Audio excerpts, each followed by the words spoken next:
ইদানিং সামাজিক মাধ্যমের আলোচনায় ভাইরাল হয়েছে একটি ভিডিও।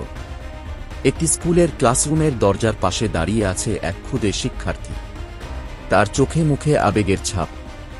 সে বিশ্বাসই করতে পারছে না তার জন্মদিনে ক্লাসের শিক্ষক ও সহপাঠীরা মিলে সাজিয়েছে এক অনন্য উৎসব। জীবনের প্রথমবারের মতো কেউ তাকে জন্মদিনের শুভেচ্ছা জানাচ্ছে, কেক কাটছে, গান গাইছে। এই দৃশ্য দেখে চোখ ভিজে আসে যে কারো। ভিডিওটির নেপথ্যে আছে এক শিক্ষিকার মানবিক উদ্যোগ।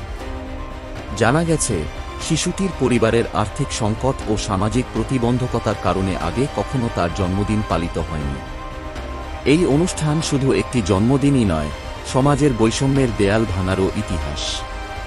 সমাজের একাংশ আজও শিশুদের শেখায়, কারো সঙ্গে টিফিন শেয়ার করো না, নিচু জাতের সঙ্গে মিশো না, পরীক্ষায় কাউকে সাহায্য করো না।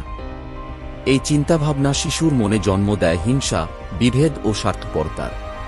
কিন্তু যদি প্রতিটি স্কুলে শিক্ষক শিক্ষিকা যারা পড়ান বর্ণালী সমাজের রং, শেখান মানবিকতার ব্যাকরণ।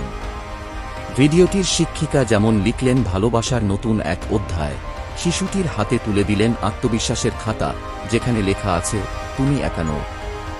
এর মানে হল, শিক্ষার মাধ্যমে সমাজের কঠিন পাথরে লিখে ফেলা যায় পরিবর্তনের বীজমন্ত্র। এই ভিডিও আমাদের দেখায়, একটি জন্মদিনের উৎসবও পারে বৈষম্যের গ্লানি মুছে ফেলতে। প্রযোজন কেবল মমতাময়ী শিক্ষার আলো, যা জ্বালাবে আগামীর মশাল।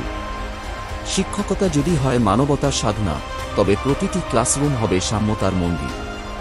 ভিডিওটির শিশুটির মতো প্রতিটি হৃদয় নাড়িয়ে দেবে সমাজ বদলের ঝড়। এই গল্প শুধু একটি ভাইরাল ভিডিও নয়, এটি সমাজের জন্য এক চিঠি।